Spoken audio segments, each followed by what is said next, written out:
Les he hablado en esta primera parte de aquellos temas útiles para entender lo que sea la necesidad de un equilibrio integral. Les he hablado de la parte biológica, de la parte emocional, del lóbulo prefrontal. Y yo noto que en nuestra sociedad el espíritu ha sido bastante relegado. Si ustedes piensan en lo que sea la definición de espíritu, debemos redimensionar el valor de esta palabra. Y permítanme contarles algo que es sumamente importante para mí. En el año 1990 yo era ateo y estaba escribiendo un libro que se intitulaba De la neurona a la persona. Estaba tratando de explicar cómo el cerebro ha evolucionado de tal manera que un día este mamífero se vuelve persona. Pero el año 92 empiezo a hacer estas investigaciones sobre fenómenos místicos y resulta que voy al Ecuador. Pero el año 94 me ocurre esta experiencia con una persona. El año 92 yo empecé a cambiar de vida debido a las investigaciones que les voy a mostrar. Pero el año 94 el obispo del Ecuador había pensado que la señora Patricia Talbot no era una vidente auténtica, sino falsa. Entonces yo viajé al Ecuador para estudiar el caso de ella y demostrar si es que era realmente falsa o era auténtica. Los estudios demostraron que ella sí era una vidente auténtica y gracias a esos estudios el obispo le dio autorización hoy para que trabajara, hoy están haciendo una iglesia, etcétera. Los estudios sirven para eso. Pero lo que les debo contar es que mientras entrevistaba gente, entra una mujer que tenía también experiencias místicas. Era la primera vez que yo la veía. Yo no sé cómo llaman ustedes a las gentes que vienen del pueblo. Era una gente humilde, sencilla, sin ninguna formación, de unos 50 años, y me dice: yo tengo 2 mensajes de Jesús para usted. El primero dice que usted a través de la ciencia debe ayudar a demostrar qué videntes son auténticos y cuáles son falsos. ¿Y cuál es el segundo mensaje?, le digo. Y me responde: dice el Señor que usted no sabe qué hacer con su libro de la neurona a la persona. Ella no podía saber esto. Yo estaba escribiendo ese libro en los años 90, el año 92 estaba en el 8º capítulo y dejé de escribir porque era un tema en clave atea. Entonces les estoy hablando de que esto es serio. Entonces ella me dice: y el Señor me ha dicho que le diga lo que usted no sabe. Me dijo: el alma es la vida. Dios nos da la vida a través de una animación del cuerpo. Lo que anima la vida en un cuerpo es el alma. Por eso el animal tiene alma animal. Por eso la planta tiene alma vegetal, porque tiene vida, pero no tienen espíritu. El perro no tiene espíritu, la planta no tiene espíritu. El espíritu es la parte divina que cada hombre tiene en sí, que Dios sopla al hombre en el momento que el hombre concibe con la mujer. El espíritu es la parte divina que tiene cada hombre y se expresa en la vida del hombre, se expresa a través de la conducta. Una persona como Teresa de Calcuta, una persona como el Papa Juan Pablo II, como muchos de ustedes, como todos ustedes, gente que está interesada en mejorar su parte espiritual, en mejorar su vida, en ayudar al prójimo, es gente que tiene una parte espiritual hermosa. Me falta tequila. Entonces lo que sucede es de que cuando nosotros nos alejamos de esa relación espiritual con lo espiritual, se achica la dimensión espiritual y nos materializamos. Por eso mi amigo millonario que tiene todo es infeliz, porque su dinero no le basta y va comprando placeres, pero no es feliz. El hombre que ignora su dimensión espiritual, ignora los valores que vienen de esa dimensión. Entonces, este es el problema que nosotros tenemos. Por eso es que yo creo que nuestra sociedad debe volver a redescubrir su vida espiritual. Ahora, ¿qué ha pasado con el ambiente científico? Yo he estado muy cerca de la doctora Rita Levi Montalcini, premio Nobel de Medicina, porque ella descubrió cómo nacen las neuronas. Yo he trabajado cómo estimular bioeléctricamente las neuronas. Y ella me dice, pensar que el hombre tiene un espíritu es una ingenuidad. 50% de los premios Nobel, de los científicos que venden sus libros con mucho éxito, no creen en el espíritu. Ellos insisten en que venimos del mono. Ellos insisten en esas teorías de que somos fruto del caos, de los choques interplanetarios, de las primeras partículas que cayeron, que venimos del mono. Y ahora miren cuán inteligente es el hombre de hoy, que le es más fácil creer que venimos del mono que de Dios. Es que es grave. Y hay teorías que dicen que venimos de las abejas. Yo no sé cómo harán esa concepción de un mamífero semejante que salgan las abejas. Entonces, tenemos problemas serios de puntos de vista. Pero a veces estas gentes tienen tanta fuerza que ellos son los que ganan.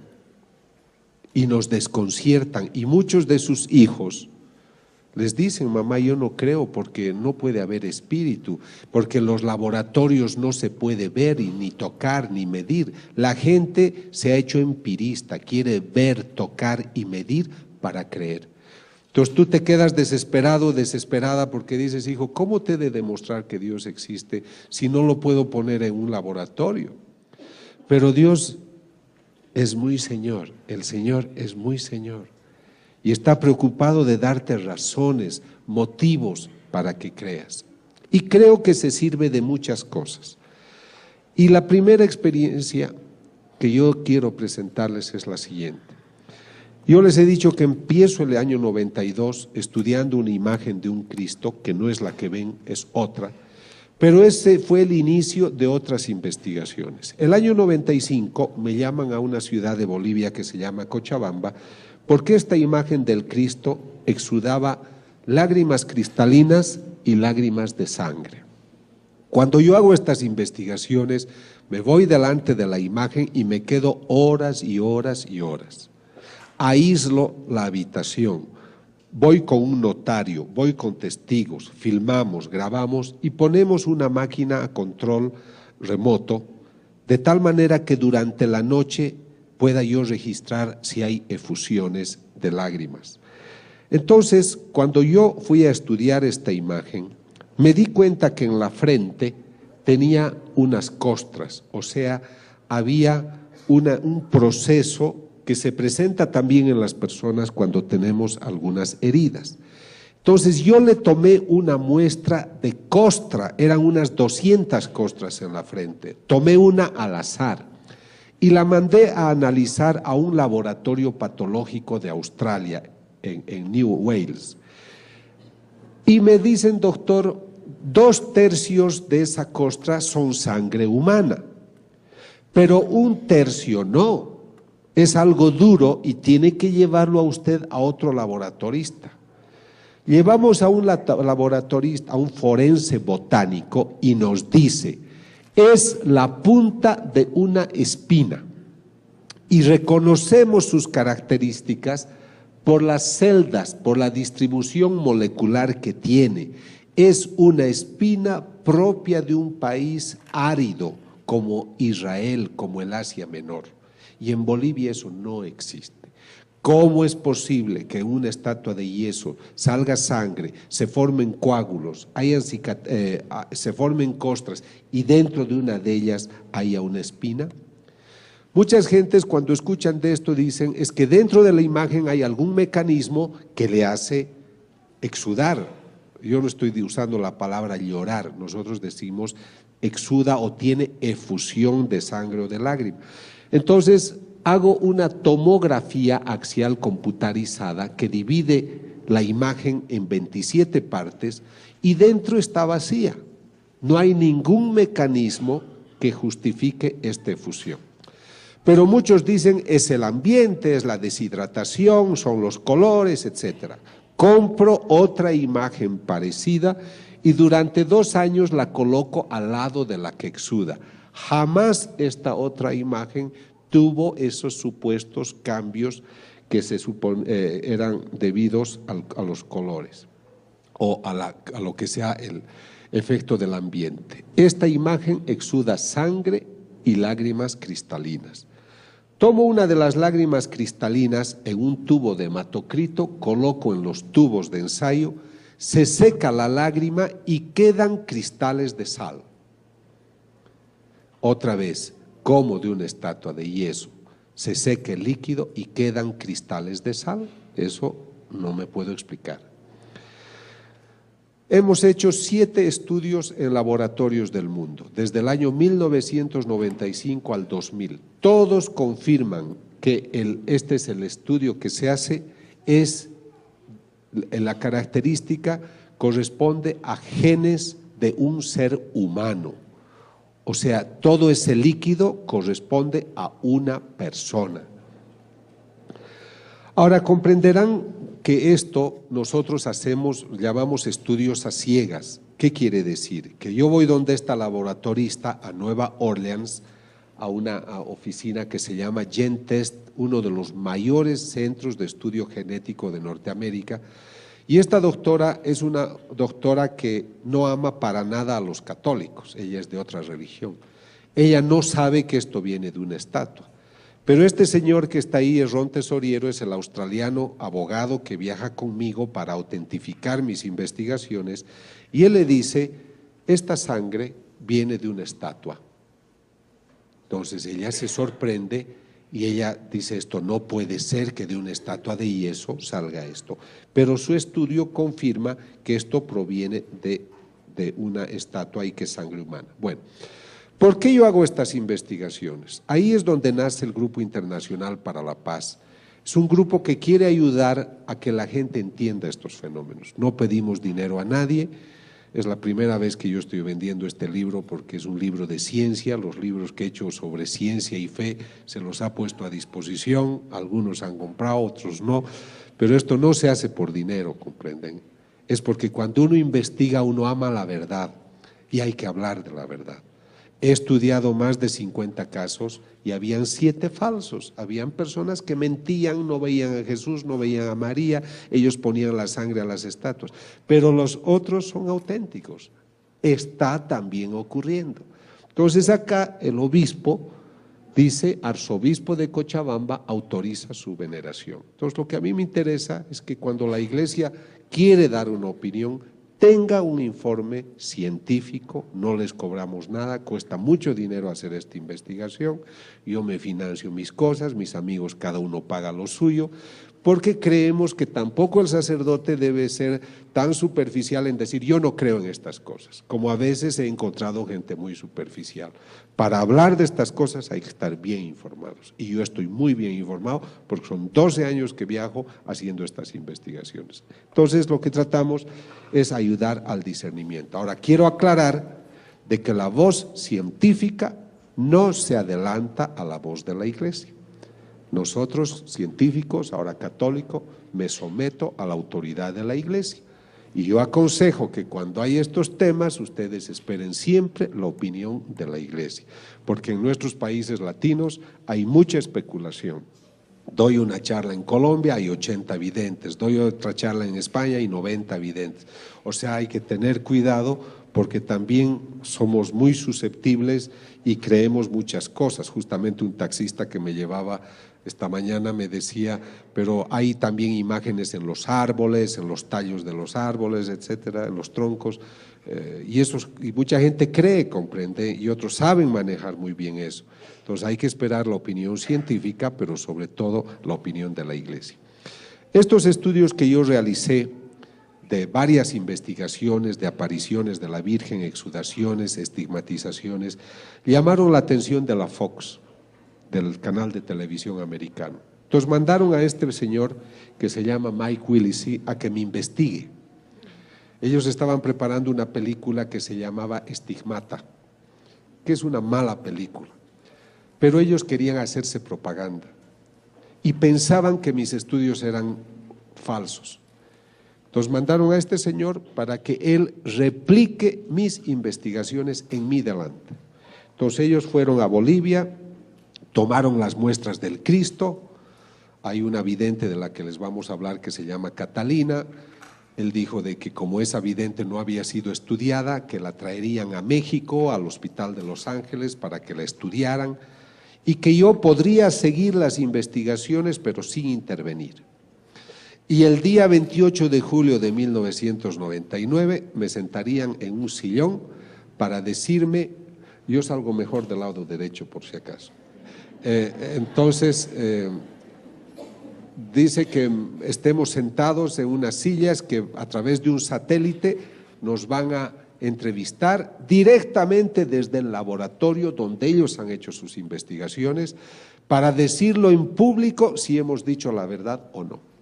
Entonces yo ese día estaba sentado y se contactan con los laboratoristas, 28 millones de personas veían que luego se ha hecho una película que se llama Signos de Dios, la ciencia prueba la fe, y pues fueron al laboratorio y la laboratorista dice, debo confirmar que los casos son auténticos.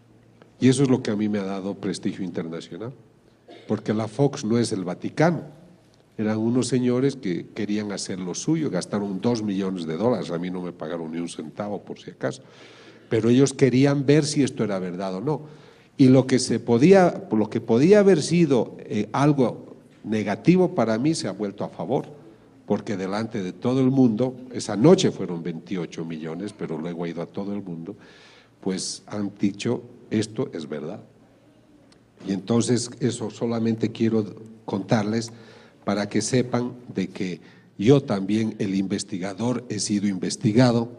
Han hecho una película de 2 horas, documental Signos de Dios, la ciencia prueba la fe, y pues allá ellos fueron los que estudiaron el caso de quien les hablaré luego. Cuando empecé a estudiar esa imagen del Cristo que lloraba, como yo era ateo, yo no estaba relacionado con miembros de la iglesia. Entonces muchos me dijeron de que no podía ser, de que cómo, me tienes que avisar antes para que yo pose, ¿no es cierto? Entonces descubrí, bueno, me decían, no puede ser, estos casos no hay. Pero luego, estudiando, encontré que en el año 1953 lloró esta Virgen en Italia, en Siracusa. Y el año 1954 el Papa Pío XII la aprueba, dice este es un caso extraordinario y hacen una basílica. Entonces yo tenía un argumento para demostrar a los religiosos de que realmente habían casos de este tipo y que una prueba era esta exudación que exudó 4 veces. Ese Cristo de Cochabamba ha exudado casi ya 200 veces. Y luego empiezo a conocer más casos en Italia en Italia también esta es la rosa mística que exuda y muchas imágenes. Y tengo que viajar a Akita, Japón. En Japón empieza a llorar la Virgen. Es una imagen de madera que exuda 101 veces, lágrimas cristalinas y sangre. A quien le ocurre eso es a una monjita, que es una vidente que ve a la Virgen, se llama Agnese Sasagawa. Es una religiosa sorda. Ella empieza a verla a la Virgen y se sana de la sordera.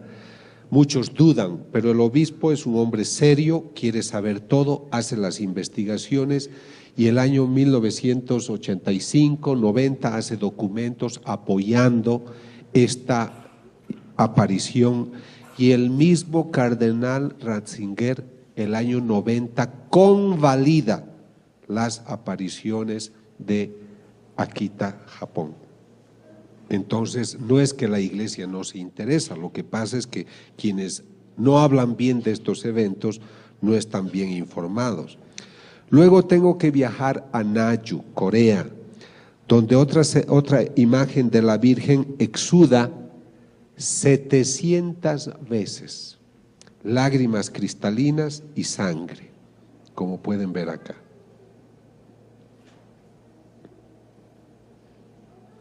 ¿Ves? Este es del lado derecho. Y estas son las muestras, de sangre que hemos tomado para analizar y comparar con otras investigaciones que me tocan realizar. Ahora, no en todas partes hay exudaciones de lágrimas, de sangre o cristalinas. En algunos lugares hay efusiones de aceite. Esto ocurre en la casa de una estigmatizada que se llama Catalina, tiene a la Virgen de Fátima, y yo tomo las muestras y miren que estaba yo en México y extraigo el líquido y es aceite de oliva. Este estudio lo hice realizar en el Tecnológico de Monterrey porque yo estaba haciendo una investigación allá. ¿Cómo puede ser de que tengamos estas imágenes que pues exudan, y en este caso aceite? En muchos casos estos aceites los aplican a los enfermos y pues se sanan. Sé que han venido unas personas enfermas de cáncer y de otras enfermedades, les agradezco por su bondad. Ojalá Dios al volver a sus casas les dé una linda sorpresa de cariño y de sanación física, espiritual, si es su voluntad. Luego voy a Colombia, a Medellín, porque en Medellín ha ocurrido algo único, y escuchen con atención porque es muy bonito. Es una escuela de niños huérfanos, dirigen unas monjitas. Esta imagen de la Virgen la tienen en el patio, es un póster grande, pero ya está hace más de 30 años y se ha despintado. Y para sorpresa de todos, empieza a aparecer el color, como si alguien empezara a pintar. Y hasta hoy nadie puede describir cómo se ha podido realizar, y ocurre de que tiene cada vez unas exudaciones de líquido transparente con mucha frecuencia. La llaman la imagen de la Virgen renovada, es la de María Auxiliadora. Ahora voy a entrar a un tema que es muy interesante y que seguramente lo voy a tratar con más profundidad. Me llama el cardenal de Buenos Aires. Les recalco esto porque la Iglesia, después de tantos años de trabajo, valora estas investigaciones. Entonces me llaman porque en Buenos Aires resulta que hoy hay la moda de que cierta gente comulga con la mano. Entonces alguien hizo caer la hostia y como la hostia estaba sucia, ya no la quiso levantar, consagrada. Entonces alguien le avisa al sacerdote, el sacerdote la toma y la pone en esta fuente y la deposita en agua para que se disuelva, que es una norma que ellos tienen, y luego la echan en una plantita. A los 5 o 6 días que estaba en el tabernáculo, abre el tabernáculo y ve que en vez de haberse desintegrado hay unas manchas rojizas. En sus distintas formas ve que el líquido aumenta en los días sucesivos y es ahí donde me invitan a mí a tomar una muestra y saber de qué se trata. Yo viajo varias veces y tengo 2 muestras. Una es una masa gelatinosa, porque les he contado de una hostia, pero lo mismo ocurrió con otra hostia. Son 2 hostias que debo estudiar. Una es esta y otra es una que exudó el año 96, que tuvo esta efusión y que se ha vuelto costra seca. Ahora, yo viajo a Norteamérica, a unos laboratorios de California, llevando esta muestra. Yo no les digo esto viene de una hostia. El estudio a ciegas consiste, señores laboratoristas, tengo esta muestra, analícenla. ¿Cuál es el resultado? Doctor, la muestra que usted ha traído es músculo del corazón, músculo del miocardio, del ventrículo izquierdo. Es el primer resultado. Pero hay muchas cosas que descubrir. Este estudio ya lo estamos realizando desde el año 99.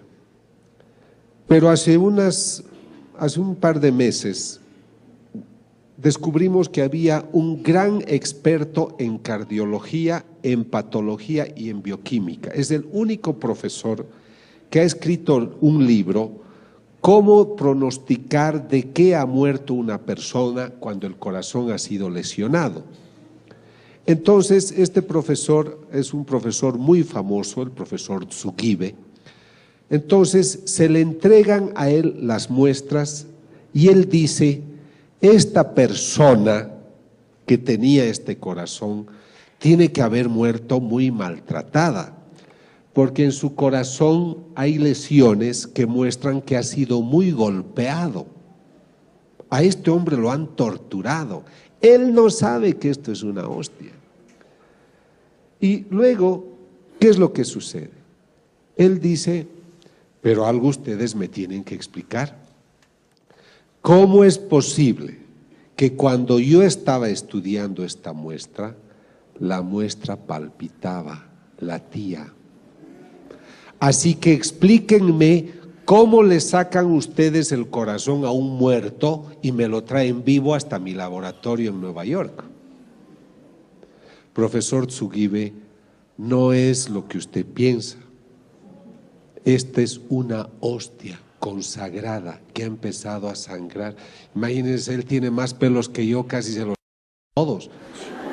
Porque imagínate a un hombre que le digas de esta masa de trigo que se ha vuelto sangre, se ha coagulado, hay una muestra de músculo del corazón.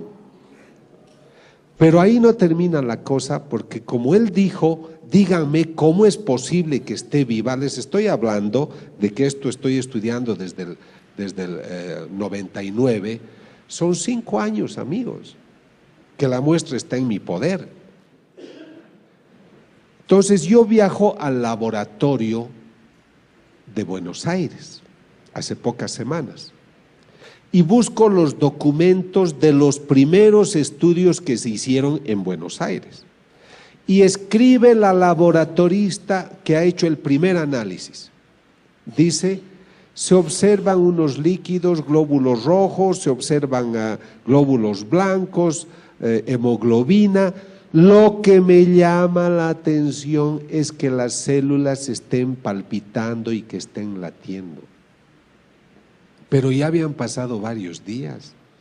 A los 15 minutos los glóbulos rojos, los glóbulos blancos ya se descomponen. Entonces, ahí es que me interesó mucho el tema del corazón y me entero de que en el siglo VIII, en Lanciano, una población al sur de Italia, un sacerdote celebraba la misa y dudaba si Cristo estaba presente en la Eucaristía o no. Él dudó y el momento de su duda, la hostia se vuelve sangre y se coagula.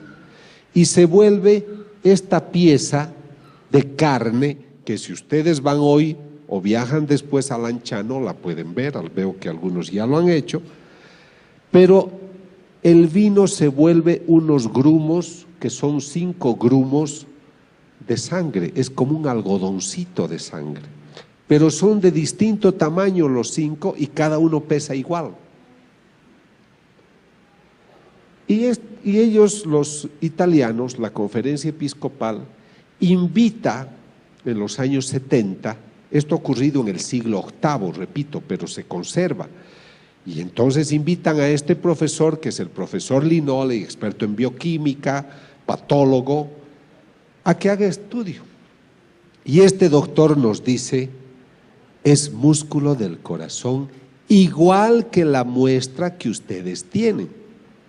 O sea que la muestra que yo tengo de la hostia de Buenos Aires, que es de los años 90, 2000, es la misma que esta, es de la misma persona. ¿Qué opinan? Lo demás ya no les cuento porque si no ya no se compran mi libro. Entonces resulta, mentira, no he traído el libro que habla de eso. Entonces miren, acá estamos hablando creo, de una prueba de algo extraordinario. ¿Puedo yo comprobar que Cristo está presente en la Eucaristía? El Señor dice en una mística, yo hago milagros para los ciegos y los sordos. Pero no quisiera hacer milagros, quisiera que creyeran por fe. Yo no soy nadie para poder decirles, esta es la prueba. Pero yo quiero ponerles sobre la mesa los resultados de las investigaciones para que ustedes lo mediten y ustedes lleguen a sus propias conclusiones. Yo no puedo explicarme respecto de las imágenes que una imagen de yeso exude. ¿Por qué esta pared de yeso no exuda? ¿Por qué solo las imágenes sagradas? Entonces, yo creo que ustedes tienen que meditar qué nos está queriendo decir el Señor a través de los siglos. Pero luego me entero que en el siglo XIII, también otra persona, otro sacerdote, no creía que Cristo estaba presente, esto en Orvieto, en Italia también, y cuando está dudando de que si Cristo está presente en la Eucaristía o no, el corporal que tiene se llena de sangre. Pero aquí ocurre algo impresionante, porque la sangre chorrea el altar y cae al suelo, y el piso es de mármol, y si ustedes van a ver hoy, ha penetrado la sangre al mármol y está ahí. Entonces sale, rebalsa y penetra. Es debido a esta experiencia del siglo XIII que el Papa Urbano, que se encontraba cerca de Orvieto, viaja al lugar a ver este milagro, y Urbano IV pide a Santo Tomás de Aquino hacer la misa, el ritual, la ceremonia para establecer la fiesta de Corpus Christi. O sea que sepan ustedes de que la fiesta de Corpus Christi nace de un milagro eucarístico. ¿Están cansados o no? Si no les cuento más cosas. Bueno, entonces les voy a contar una cosa muy bonita. Es que yo me regulo, no quiero cansarlos, pero les voy a contar algo muy bonito. Yo les conté que la vidente Patricia Talbot, el obispo decidió que ella era falsa. Pero ¿quiénes decidieron eso? Un profesor de teología, un profesor de español.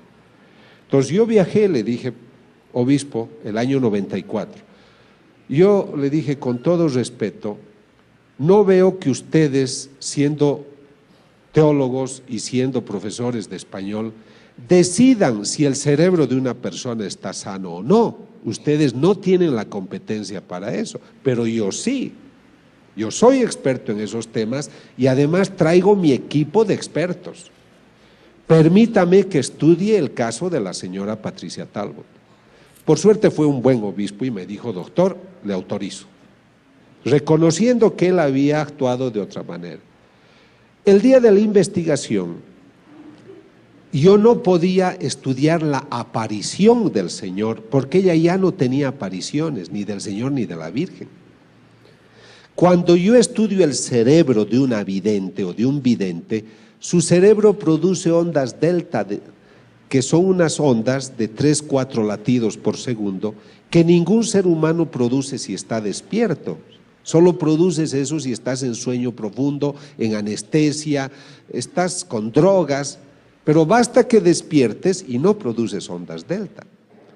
Todos los videntes auténticos que yo he estudiado producen esa onda. Entonces, y los físicos nucleares descubren que el momento que se aparece el Señor hay emisión de radiaciones y aumenta la concentración de energía en una habitación como si entraran 5 a 10 mil personas a la sala.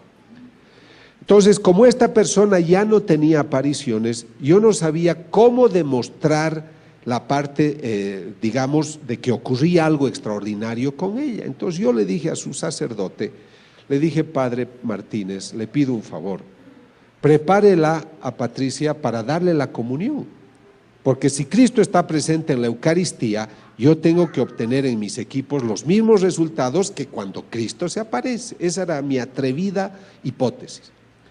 Llega el momento de la investigación. El cerebro de esta mujer es normal, no es una loca, no es una chiflada. Hice entrevistas psicológicas, hicimos el estudio neurológico, no era epiléptica, no tenía tumores, etc. Y le digo: ahora dele la comunión. Le da la comunión y la máquina que mide la emisión de radiaciones muestra que al lado izquierdo de ella ha aumentado la concentración de energía.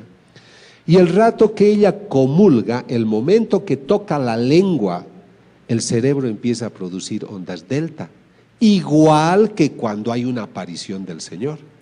Y ella se inclina a la izquierda mientras ha comulgado.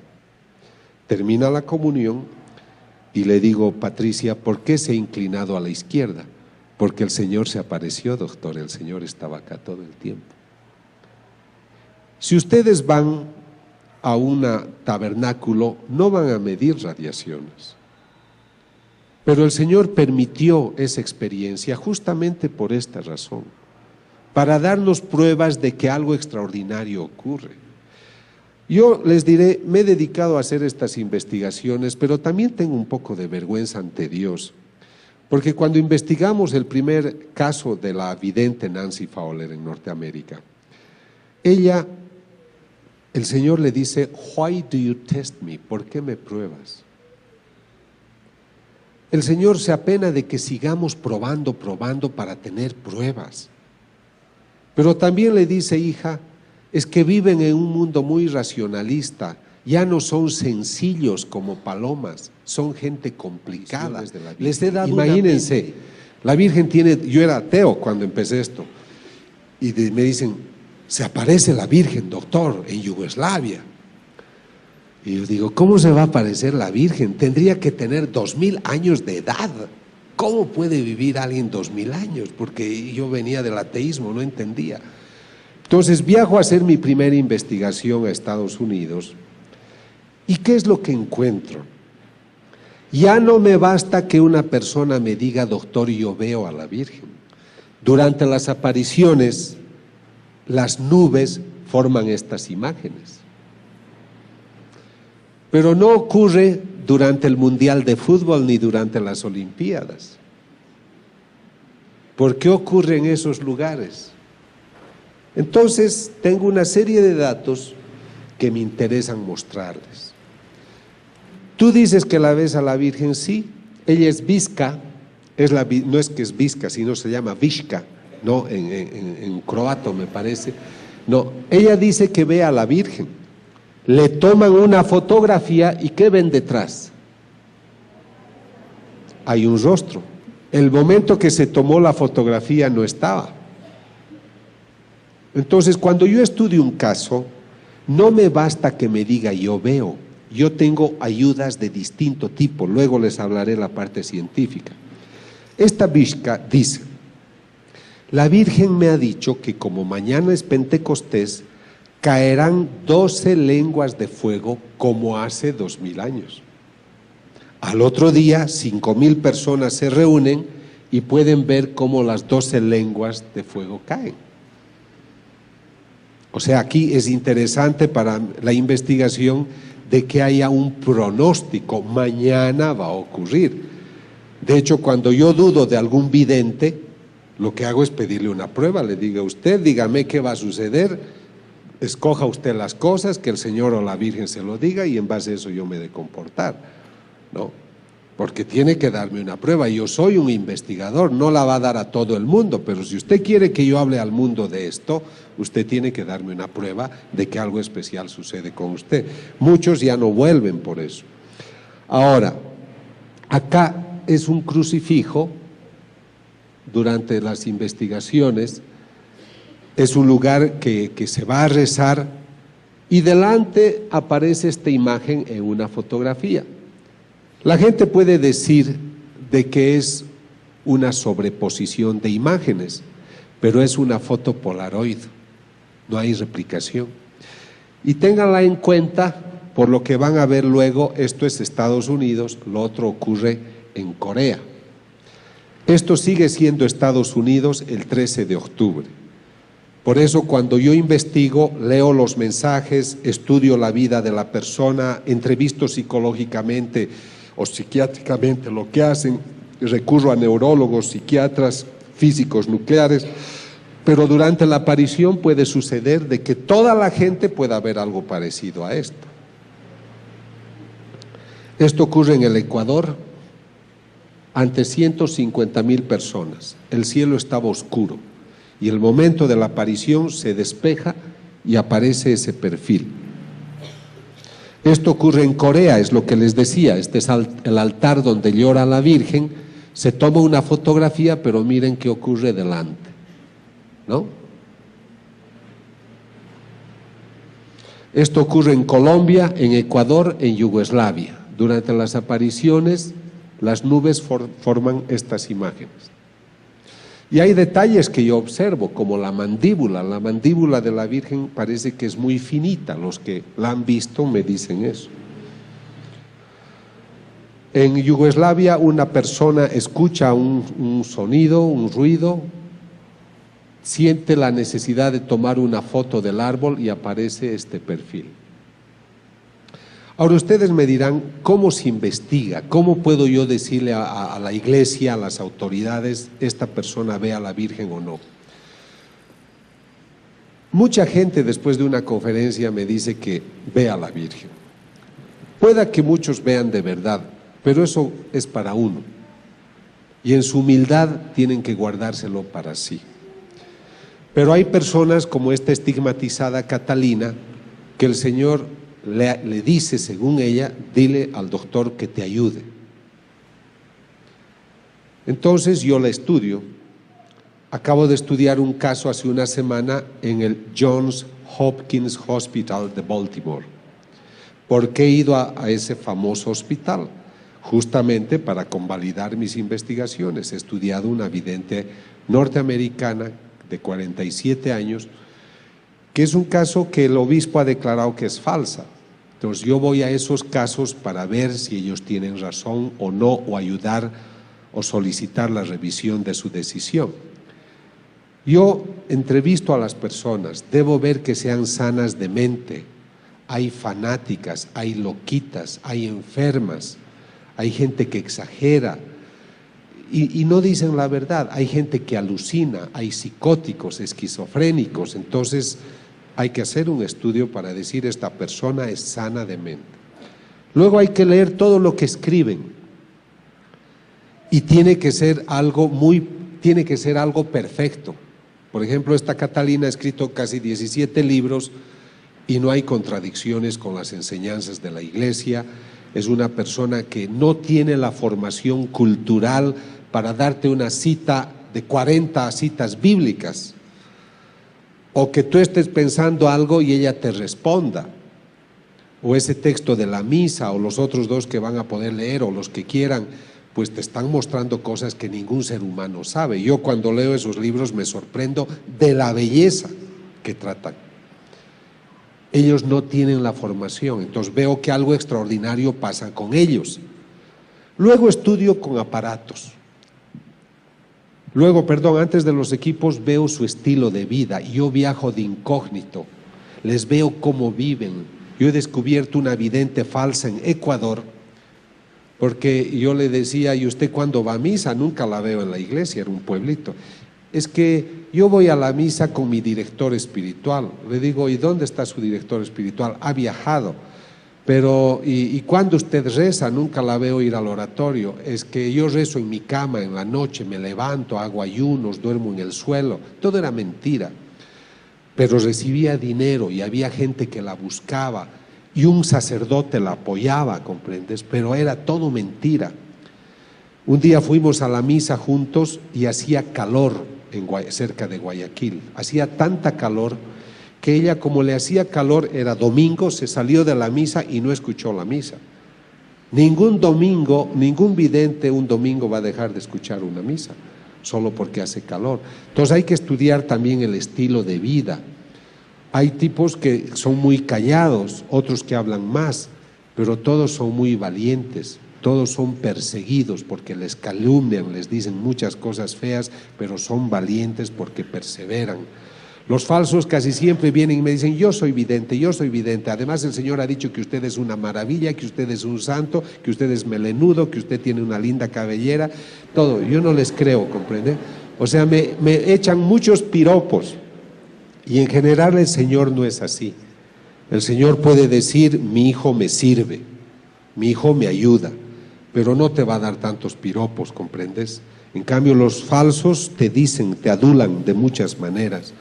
Por eso cuando viajamos no permitimos que nos paguen un hotel, que nos alojen en sus casas. Por eso yo no puedo recibir dinero ni de ellos ni de la iglesia, tengo que financiarme yo, porque tengo que sentirme libre de lo que hago. He tenido un grave problema en un país centroamericano. La prensa descubrió que el vidente que se decía estigmatizado, el momento en el cual, según él, sangraban sus manos, la televisión con un teleobjetivo descubrió que tenía una cruz y que al pincharla se perforaba el dedo, luego se untaba lo demás y decía, ahí están mis estigmas. Entonces, el grupo que le ayudaba a este estigmatizado de unos 50 años, me llama y me dice, doctor, ayúdenos porque la prensa nos está atacando y dicen que este hombre es falso. Como yo soy Robin Hood, como soy el mosquetero que ayuda a los que tienen problemas, viajé para hacerme problemas. Entonces yo llego al lugar y le digo, me interesa verlo al vidente.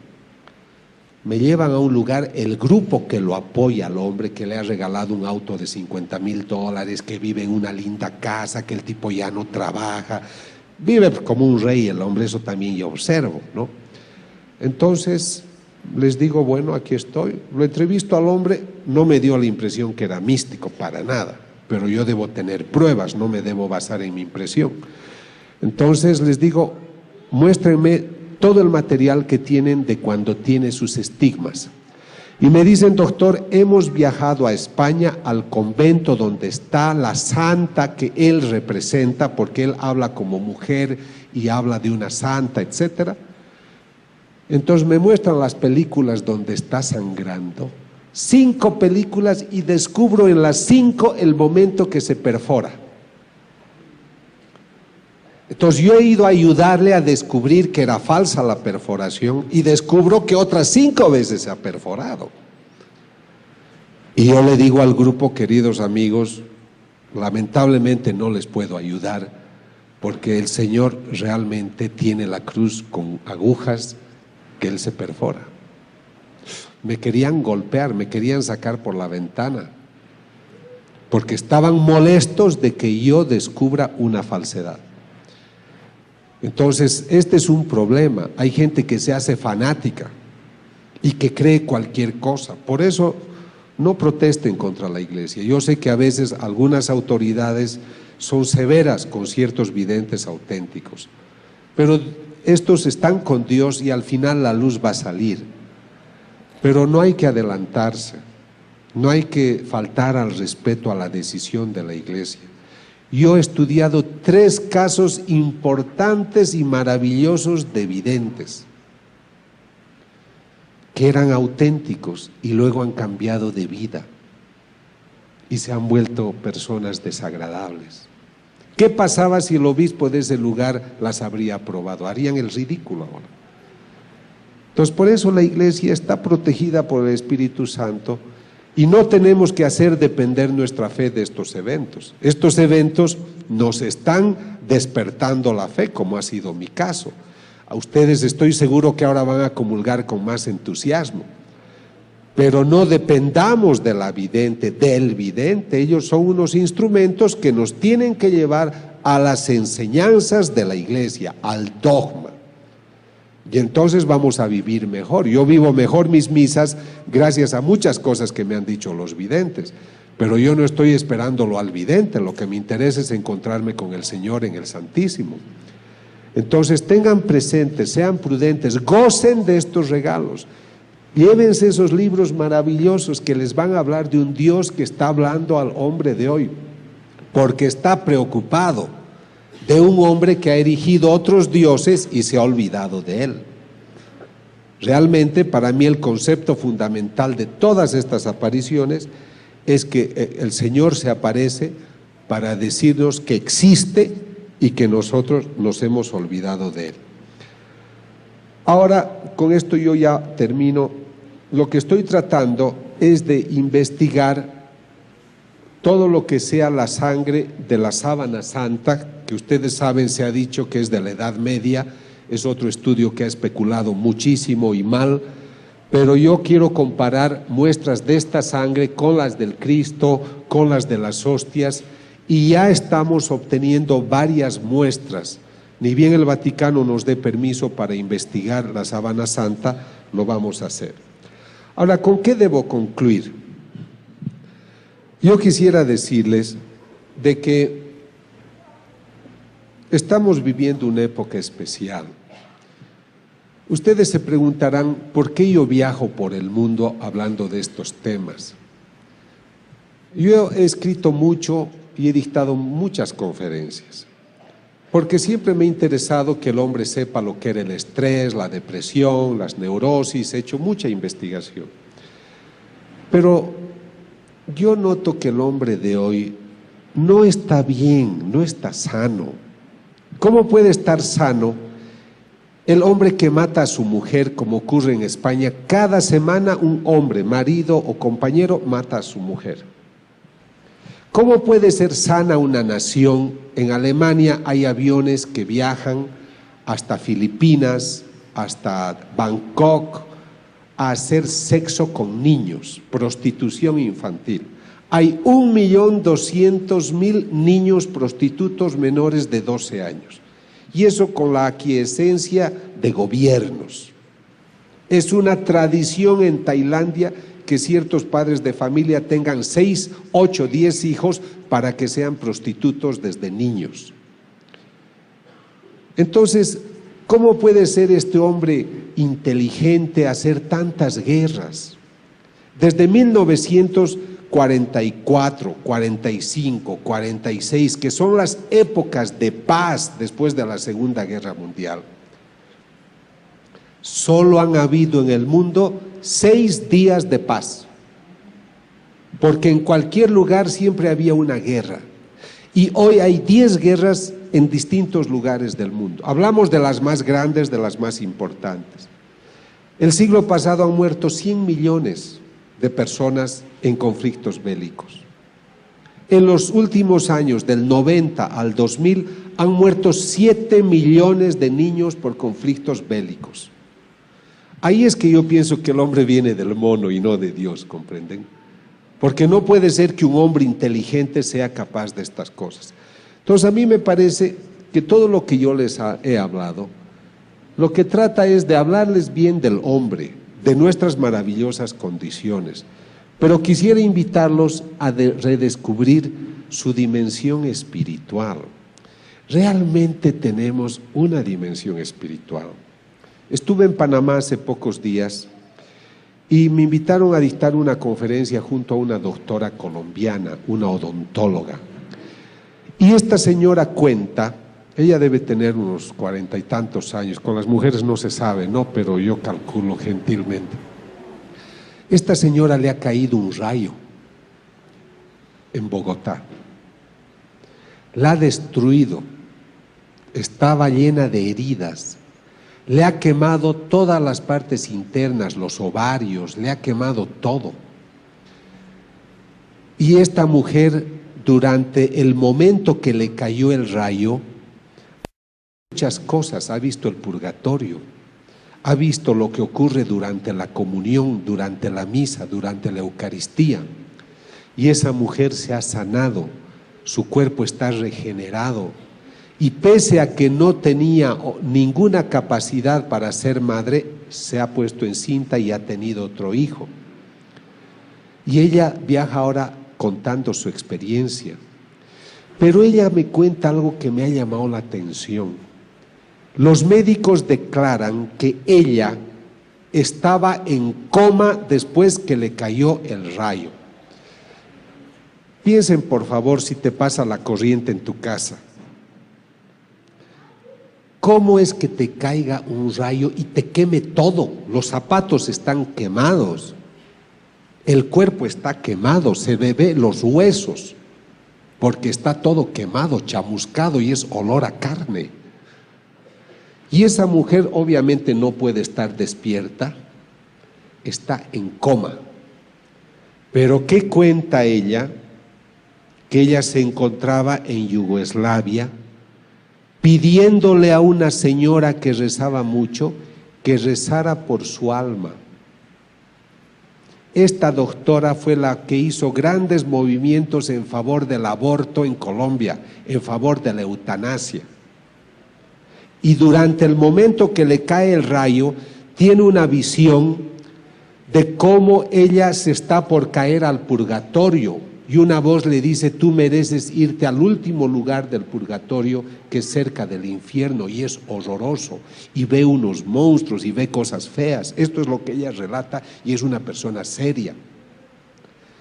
Y entonces ella está desesperada, dice, no puede ser que mi alma se esté perdiendo, yo no creía en estas cosas, yo no creía en Dios.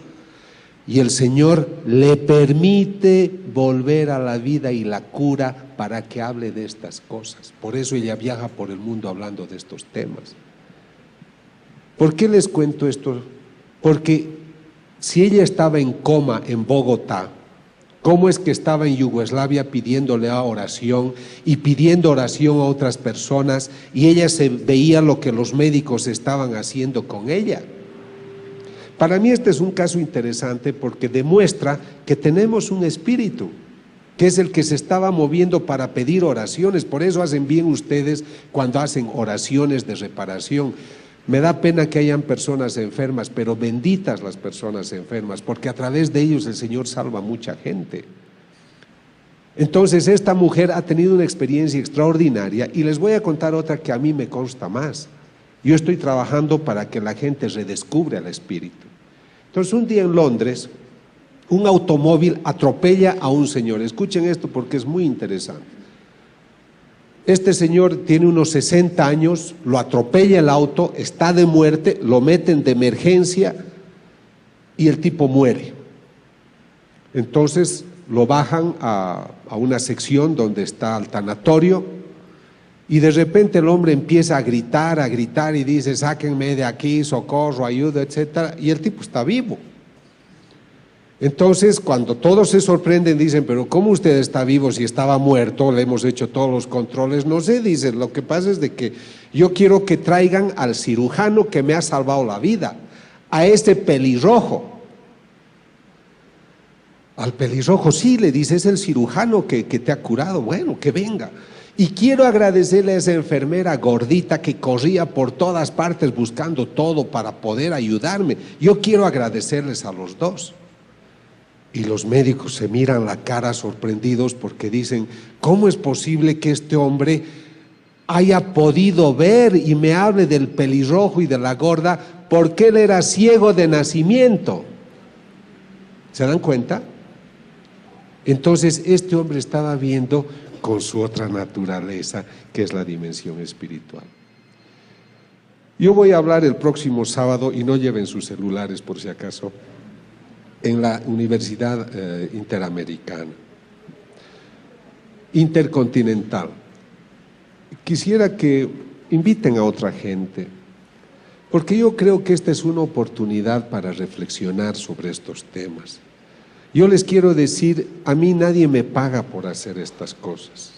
Pasamos muchos apuros para hacer estos viajes, pero los hacemos con dignidad, porque es un homenaje a la gente, es un homenaje a la verdad natural y a la verdad sobrenatural, para que las personas comprendan de que algo extraordinario está ocurriendo en el mundo, y ustedes son privilegiados en tener acceso a esta información, porque mucha gente no tiene acceso a esta información. Y si Dios está permitiendo que ocurran estos casos extraordinarios, ustedes en México tienen la maravilla de la Virgen de Guadalupe, Así se ha ido repitiendo porque Dios está pendiente del hombre. Somos nosotros los que le damos la espalda, somos nosotros los que no queremos estar cerca de Él. Somos nosotros los que nos bautizamos y solo 15% se acuerda de Él los domingos, y sobre todo nos acordamos de Él cuando tenemos problemas. Yo creo que todo lo que nos está ocurriendo es para recordarnos que está vivo. El Señor dice: yo soy un mendigo, porque estoy esperando que el hombre me pueda donar lo que más quiero, y es su corazón. Eso es lo único que espero. Pero todo depende de su voluntad, porque el hombre es libre para amarme. Él puede construir otros dioses si Él quiere, pero yo lo he creado para poblar el cielo y no para poblar el infierno. Yo no soy un Dios que castiga, soy un Dios que se apena por el pecado. No te condeno, lo que quiero es más bien salvarte, quiero sacar de la muerte vida, porque yo he vencido a la muerte. Cuando yo leo estos mensajes, y cuando se lleven esos libros, léanlos poco a poco. Yo hago una cosa, me voy a una iglesia a leerlos delante del Santísimo, porque escuchas esa voz viva, escuchas a ese Dios que te está hablando aún hoy. Seamos generosos, no estamos bien, nuestra economía no va bien, la gasolina está aumentando, los conflictos bélicos aumentan, viajar cada vez se hace difícil, sacar una visa para ir a un país. ¿Cuántos mexicanos mueren en las fronteras simplemente porque no pueden ir tranquilos a México y de otros a Estados Unidos y de otros países? Porque hemos perdido ese sentido de hermandad. ¿Y cuándo vamos a cambiar? ¿A la fuerza, por el castigo? ¿Por qué no empezamos entre nosotros a ser mejores hermanos? Aquí hay un apostolado que es el apostolado de la nueva evangelización. Están afuera las personas que les pueden informar. Únanse a ese movimiento o únanse al movimiento que deseen, pero pongan a Dios en el centro de sus vidas, porque yo creo que el Señor, pese a que ha muerto hace 2000 años, aún hoy lo seguimos crucificando. Pero ojalá el Señor hoy pueda decir: yo hoy he tenido un momento bonito porque estuve en México con gente grata, y espero que el Señor pueda encontrar en sus corazones un lugar que le ha dicho a un vidente, le ha dicho: ¿qué te hace pensar que porque soy Dios no merezco ternura? Y al vidente de Panamá, que es un joven maravilloso que se va a ordenar sacerdote el próximo 6 de enero, el Señor le ha dicho: hijo, por favor, no enfríes tu corazón, porque ese es el único lugar cálido que hoy tengo para descansar. Que el Señor hoy encuentre en sus corazones muchos lugares cálidos. Gracias. Gracias.